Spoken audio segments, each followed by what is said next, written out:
नमस्कार दोस्तों, DSL web technology में आपका एक बार फिर से स्वागत है। दोस्तों, आज की वीडियो हमारे वीएलई बंधुओं की खास एक रिक्वेस्ट पे मैं बनाने जा रहा हूँ, जो कि सीएससी की आईआरसीटीसी आईडी के ऊपर है। तो इसमें आज हम जानेंगे कि कैसे लॉगिन करना है एंड टिकट वगैरह कैसे हमें बुक करनी है। ठीक है दोस्तों। तो दोस्तों, वीडियो स्टार्ट करने के पहले मैं आप लोगों से रिक्वेस्ट करना चाहता हूं कि अगर आप लोगों ने अभी तक हमारा चैनल नहीं सब्सक्राइब किया हुआ तो कृपया हमारे चैनल डीएसएल वेब टेक्नोलॉजी को सब्सक्राइब बटन पे यहाँ पर प्रेस करके सब्सक्राइब कर लीजिए। साथ ही बेल आइकॉन प्रेस कर लीजिए ताकि आपको आने वाली वीडियोज़ के इंस्टेंट नोटिफिकेशन मिल सके, कोई भी वीडियो मिस ना हो। ठीक है दोस्तों, तो चलिए टाइम वेस्ट ना करते हुए बढ़ते हैं वीडियो की ओर। मैं स्टार्टिंग से आपको बता रहा हूँ कि किस तरीके से ये करना है। ठीक है दोस्तों, तो सबसे पहले हम ओपन कर लेते हैं IRCTC की वेबसाइट, दैट इज़ irctc.co.in। ठीक है दोस्तों, ये आपको ओपन कर लेना है। ये देखिए, ये IRCTC की वेबसाइट ओपन हो गई है और इसके बाद यहाँ पे अभी ये कोविड की गाइडलाइन दिखाई दे रही है, इसे आपको ओके कर देना है। ओके करने के बाद आपको अब देखिए यहाँ पे बहुत सारे जो हमारे वीएलई बंधु हैं, वीएलई भाई हैं, तो उन्हें एक्चुअल में लॉगिन करने में दिक्कत हो रही है। वो डाउट में है कि हमें लॉगिन करना कैसे, क्योंकि उन्हें ये बताया गया है कि उन्हें एजेंट आईडी दी गई है IRCTC की, तो वो एजेंट आईडी के थ्रू लॉगिन करने की कोशिश कर रहे हैं, बट वो लॉगिन नहीं कर पा रहे हैं बिकॉज ऑफ कहीं पे आईडी पासवर्ड गलत बताता है या कहीं पे DSC इंसर्ट करने के लिए बता रहा है, या ऐसी कुछ दिक्कत आ रही। क्योंकि जो हमारे वीएलई भाई हैं वो यहाँ पे देखिए, ये एजेंट लॉगिन लिखा हुआ है, इस पर क्लिक करके लॉगिन करने की कोशिश कर रहे हैं। और इस पर जब वो क्लिक करके लॉगिन करने की कोशिश करते हैं तो वो लॉगिन एक्चुअल में कर नहीं पा रहे हैं, क्योंकि जैसे ही वो इस पर एजेंट लॉगिन पे क्लिक करते हैं तो ये इस तरीके का एक एरर पेज ओपन हो जाता है। एंड दूसरी दिक्कत ये आ रही है कि IRCTC के जब आप होम पेज पे जा रहे हैं तो होम पेज पे यहाँ पे जब आप क्या बोलते हैं लॉगिन पे क्लिक करने की कोशिश करते हैं, ये यहाँ पे आते हैं तो यहाँ पर एक यहाँ पे रजिस्टर का ऑप्शन दिया हुआ है नीचे, और यहाँ पे एक एजेंट लॉगिन दिया हुआ है। तो ये जो एजेंट लॉगिन दिया हुआ है, तो हमारे वीएलई बंधु जो है वो इस एजेंट लॉगिन पे क्लिक कर देते हैं, और इस एजेंट लॉगिन पे क्लिक करते हैं तो ये इस तरीके का पेज ओपन हो जाता है। तो दोस्तों, मैं आप लोगों को ये बताना चाहता हूँ कि आप लोगों को जो IRCTC की CSC के द्वारा एजेंट आईडी दी हुई है, that is not main agent ID. वो कोई मेन एजेंट आईडी आप लोगों को नहीं मिली हुई है, वो आप लोगों को एक सब एजेंट बनाया गया है। सब एजेंट एज अ सब एजेंट क्रिएट करके आप लोगों को एक एजेंट आईडी दी गई है। तो आप लोगों को एजेंट लॉगिन पे क्लिक नहीं करना है, आप एजेंट लॉगिन से लॉगिन नहीं कर पाएंगे, क्योंकि वो मेन एजेंट आईडी आप लोगों को नहीं दी गई है। ठीक है, क्योंकि उस मेन एजेंट आईडी पे आपको लॉगिन करने के लिए एक क्लास 3 का डिजिटल सिग्नेचर लगता है, इंडिविजुअल डिजिटल सिग्नेचर, और तब आपकी वो मेन एजेंट आईडी जब आप डिजिटल सिग्नेचर लगा के अपने सिस्टम पे लॉगिन करते हैं तो उस पर लॉगिन कर पाते हैं। ठीक है, वो इस तरीके का पेज फिर यहाँ पे नहीं दिखाई देगा जब आपका डिजिटल सिग्नेचर लगा हुआ होगा आपके सिस्टम पे। तो आप लोगों को कैसे लॉगिन करना है वो मैं आपको बता दे रहा हूँ, क्योंकि आपको ये गलत एक लिंक है, या जहाँ से आप एजेंट लॉगिन पर क्लिक करने की कोशिश कर रहे हैं, एजेंट लॉगिन से आपको नहीं जाना है। तो अब लॉगिन कैसे करना है मैं आपको बता देता हूँ। ठीक है, आप IRCTC की फिर से वेबसाइट पे आ जाएंगे, और IRCTC की वेबसाइट पे आने के बाद आपको ये जो लॉगिन बटन दिया है इसी पे सिंपली क्लिक कर देना है। इस सिंपली लॉगिन बटन पे जब आप क्लिक करेंगे तो इस तरीके का आपको यहाँ पे जो ये मेन पेज खुला हुआ है, जो जहाँ पर से सिटीजन लॉगिन है। ठीक है, जहाँ पर आप सिटीजन लॉगिन से लोग क्लिक करते हैं, सभी लोग जहाँ से लॉगिन करते हैं वहीं से आपको लॉगिन करना है। इसी पे आपको आपका आईडी पासवर्ड डाल देना है। ठीक है दोस्तों, तो मैं यहाँ पे अपना आईडी पासवर्ड डाल देता हूँ। ठीक है, सिक्योरिटी पर्पज़ की वजह से मैं यहाँ पे आईडी और पासवर्ड को हाइड कर दे रहा हूँ। अब यहाँ पे आप अपना पासवर्ड डाल देंगे, और ये जो कैप्चा दिखा रहा है इस कैप्चा को आपको यहाँ पे डाल देना है और साइन इन पे क्लिक करना है। ठीक है दोस्तों, प्लीज़ वेट, यहाँ पे दिखा रहा है, और ये देखिए यहाँ पे आपका जो रजिस्टर्ड मोबाइल नंबर है उस पर OTP चला गया। अब ये OTP कौन से नंबर पे जाएगा ये भी थोड़ा सा डाउटफुल है, मैं आपको बता देता हूँ। आपकी जो एजेंट आईडी बनी हुई है IRCTC के थ्रू, वो आधार के माध्यम से बनाई गई है। तो आपका जो आधार कार्ड है उसमें जो आपका मोबाइल नंबर डाला हुआ होगा, जो रजिस्टर्ड नंबर होगा, उसी पे ये OTP जाएगा। ठीक है दोस्तों, और उसी OTP को आपको डालना है और उस OTP को डाल के आपको लॉगिन कर लेना है। ठीक है, तो मैं यहाँ पे आधार वाले नंबर पे जो नंबर रजिस्टर्ड है उस पे देख के अपना OTP यहाँ पे डाल देता हूँ। ठीक है, ये हो गया। अब आप सबमिट OTP कोड पे क्लिक कर देना है आपको। ठीक है, ये देखिए अब ये मेरी आईडी जो है वो लॉगिन हो चुकी है। ठीक है दोस्तों, इस तरीके से आपको आपकी जो CSC वाली आईडी वो इस तरीके से आपको लॉगिन करना है। तो आपको मेन मतलब एजेंट लॉगिन पे नहीं जाना है, नॉर्मल लॉगिन से ही आपको क्लिक कर देना है।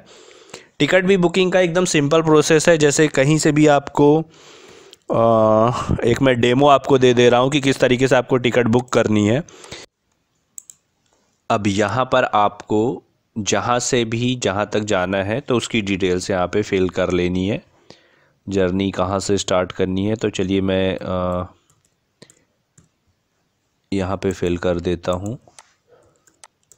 ये एक सिंपल मैं आपको सिर्फ डेमो करके दिखा रहा हूँ कि कैसे आपको टिकट बनानी है CSC वाली आईडी से। ठीक है, यहाँ पे जर्नी डेट आप कुछ भी डाल सकते हैं, जैसे कुछ भी डाल देता हूँ मैं। ठीक है, एंड आफ्टर दैट ये फेच कर लेगा कौन कौन सी ट्रेनें हैं। ठीक है, ये हो गया। अब जिस ट्रेन में भी आपको जाना है तो उस ट्रेन को आप यहाँ पर देख लीजिए, जैसे ये हो गई। ठीक है, ये ट्रेन्स की लिस्ट है और यहाँ पर चेक अवेलेबिलिटी में आप क्लिक कर लेना है। ठीक है, अब ये यहाँ पर दिखा रहा है 53 सीट्स अवेलेबल है। इस पर मैं बुक नाउ पे क्लिक कर देता हूँ और यहाँ पे ये इंस्ट्रक्शंस दिखाई देंगे। आई एग्री पे आपको क्लिक कर देना है। इसके बाद ये स्क्रीन यहाँ पे आ जा रही है, इस पे आपको पैसेंजर की डिटेल फिल करनी है, नाम उसका जो भी है, जैसे कि कुछ भी भर देता हूँ मैं। उसकी एज भर देनी है, यहाँ पे जेंडर सेलेक्ट करना है। अगर कोई प्रेफरेंस आपको चाहिए तो यहाँ पे प्रेफरेंस डाल सकते हैं, नहीं तो इसे ऐसे ही छोड़ सकते हैं। ठीक है, अब इसके बाद यहाँ से आपको कोई मतलब नहीं है। ऑटो अपग्रेडेशन अगर चाहते हैं तो यहाँ टिक कर सकते हैं। ऑटो अपग्रेडेशन क्या होता है? ऑटो अपग्रेडेशन मतलब आप जिस भी बर्थ में रिज़र्वेशन करा रहे हैं तो उसके ऊपर की बर्थ में अगर क्या बोलते हैं अपग्रेड होती है आपकी टिकट, तो उसमें आपको सीट मिल जाती है। जैसे कि आपने स्लीपर में टिकट बुक कराया हुआ है एंड ऑटो अपग्रेडेशन अगर आप टिक करते हैं तो इट मे हैपन दैट कि उसमें कुछ एक रेलवे ने मतलब एक कोटा बना के रखा हुआ है कुछ परसेंटेज की, उतनी टिकट को वो अपग्रेड करती है। तो जैसे कि आपने स्लीपर में कराया तो आपकी टिकट को अपग्रेड करके AC में कन्वर्ट कर देती है। तो अब आपको जर्नी AC कोच मतलब सेम उसी मतलब टिकट पे करने को मिल जाएगा AC कोच में। ठीक है, तो ये ऑटो अपग्रेडेशन हो गया। ठीक है, दूसरा ऑप्शन यहाँ पे दिया हुआ है कि book only if confirm berths are available. हाँ, ये आपके लिए काफ़ी फ़ायदे वाला है, क्योंकि कई बार टिकट जब हम बुक करते हैं और सीटें कम बची हुई होती हैं, तो अगर हम इसको टिक कर देते हैं, ठीक है, book only confirm berth are available, तो आपको अगर कंफर्म बर्थ अवेलेबल होगी तभी आपकी टिकट बुक होगी, तो उससे आपके पैसे बर्बाद नहीं होंगे। ठीक है, लाइक अपन तत्काल वगैरह में रिजर्वेशन करते हैं तो ये काफ़ी काम वाला ऑप्शन है तब के लिए। ठीक है, तो इसको आप टिक कर सकते हैं। और नीचे अगर प्रीफर्ड कोच का ऑप्शन दिया हुआ है, पर्टिकुलर आप किसी कोच में रिजर्वेशन चाहते हैं तो अगर उसमें आपको चाहिए तो आप उसकी कोच ID यहाँ पे डाल सकते हैं। ठीक है, अब यहाँ पे ट्रैवल इंश्योरेंस के लिए है तो ये 49 पैसा, ये ज़रूर इसको लीजिए क्योंकि इसमें आपको 10 से 20 लाख रुपए का इंश्योरेंस मिल जाता है सिर्फ 49 पैसे में। ठीक है, नॉमिनल सा है, जीएसटी डिटेल्स अगर आपके पास अवेलेबल है तो आप यहाँ पे चाहें तो भर सकते हैं। ठीक है, अब इसके बाद जहाँ पे जाना है पैसेंजर का यहाँ पे एड्रेस डाल देंगे। तो जैसे मैं यहाँ पे कुछ भी लिख देता हूँ,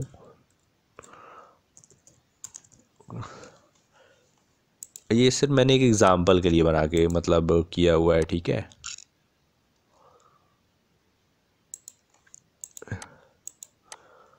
और यहाँ पे कस्टमर का आप मोबाइल नंबर आपको भर देना है, कुछ भी आप भर दीजिए और आपको फिर अब यहाँ पे कंटिन्यू पे क्लिक कर देना है। ठीक है, ये कंटिन्यू पे आप क्लिक कर देते हैं तो यहाँ पर कंफर्मेशन स्क्रीन दिखाई देगी, आपको कहाँ से कहाँ तक जाना है, ट्रेन का नंबर और जो स्टेटस है अवेलेबिलिटी का वो यहाँ पे दिखाई देगा। ये आपको कंफर्म करके यहाँ पे जो ये कैप्चा दिखाई दे रहा है इस कैप्चा को यहाँ पे फिल करना है। ठीक है, आप इसको देख के यहाँ से उतार दीजिए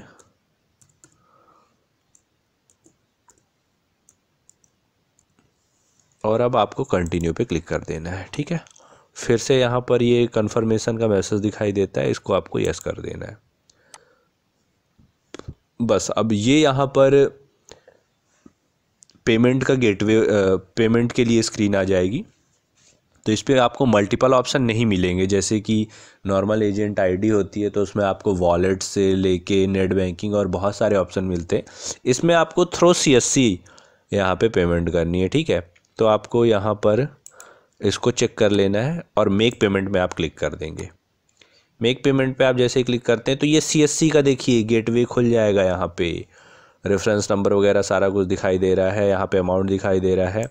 यहाँ पे आपको अपनी CSC ID डालनी है, CSC ID का पासवर्ड डालना है और जो वॉलेट का पिन होगा वॉलेट का पिन आपको यहाँ पे डाल देना है। तो वॉलेट का पिन डालने के बाद आप जैसे ही उसको वैलिडेट करते हैं, वैलिडेट करने के बाद ऑटोमेटिक आपकी टिकट बुक हो जाएगी। ठीक है दोस्तों, और टिकट बुक होने के बाद टिकट किस तरीके की दिखाई देती है ये भी मैं आपको एक दिखा दे रहा हूँ। तो ये देखिए दोस्तों, ये इस तरीके से टिकट आपकी बन जाएगी। हालांकि इसमें कुछ पार्ट्स मैंने ब्लर कर दिए, मिटा दिए हुए हैं सिक्योरिटी रीजंस की वजह से। ठीक है, ये इस तरीके से आपकी टिकट बन जाएगी। यहाँ पे फेयर की डिटेल और ये देखिए यहाँ पे ट्रैवल एजेंट सर्विस चार्जेस, ये सारी चीज़ें यहाँ पे दी हुई हैं।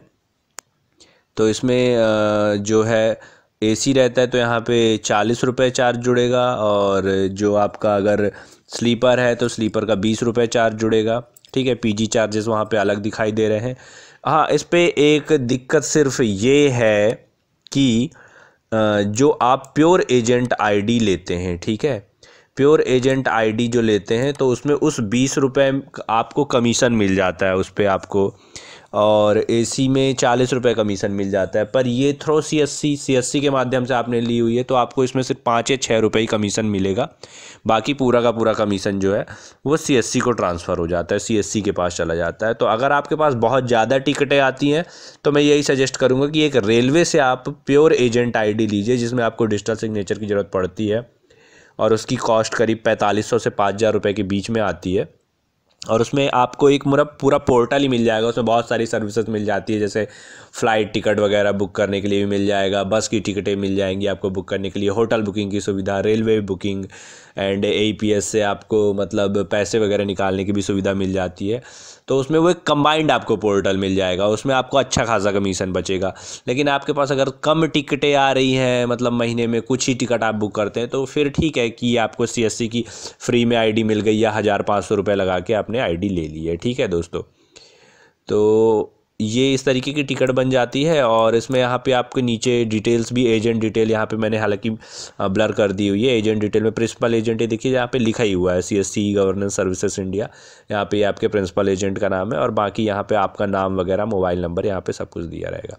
तो ये एक बेसिक मतलब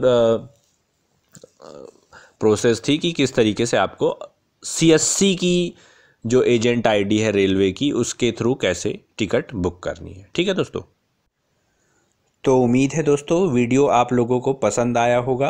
और अगर आपको वीडियो पसंद आया है तो दोस्तों वीडियो को शेयर करना और लाइक करना मत भूलिए। और साथ ही दोस्तों, अगर आप हमारे साथ एज अ बिज़नेस पार्टनर बन के काम करना चाहते हैं तो आप हमें स्क्रीन पर दिए हुए नंबर्स पर कॉल या व्हाट्सएप के माध्यम से संपर्क कर सकते हैं। साथ ही हमारी सर्विसेज जैसे कि आधार कार्ड से पैसा निकालना, आधार AEPS सर्विस की रिटेलर ID आप हमसे प्राप्त कर सकते हैं। और अगर डिजिटल सिग्नेचर का काम आप पूरे भारत के अंदर, पूरे इंडिया के अंदर कहीं पे भी करना चाहते हैं तो आप फ्री ऑफ कॉस्ट हमसे फ्रेंचाइजीज़ की ले सकते हैं। साथ ही अगर आप फिंगरप्रिंट स्कैनर्स खरीदने में इंटरेस्टेड हैं या आधार कार्ड रिटेलर ID के साथ साथ आप आधार कार्ड के साथ ही माइक्रो ATM से पैसा निकालने के लिए माइक्रो ATM प्राप्त करना चाहते हैं तो आप हमें स्क्रीन पे दिए हुए नंबर्स पे कॉल या व्हाट्सएप के माध्यम से संपर्क कर सकते हैं। और अधिक जानकारी के लिए आप हमारी स्क्रीन पे दी हुई वेबसाइट dslwebtech.in पे भी लॉगिन कर सकते हैं। तो दोस्तों, वीडियो में अंत तक बने रहने के लिए बहुत बहुत धन्यवाद। आपका दिन शुभ हो। नमस्कार।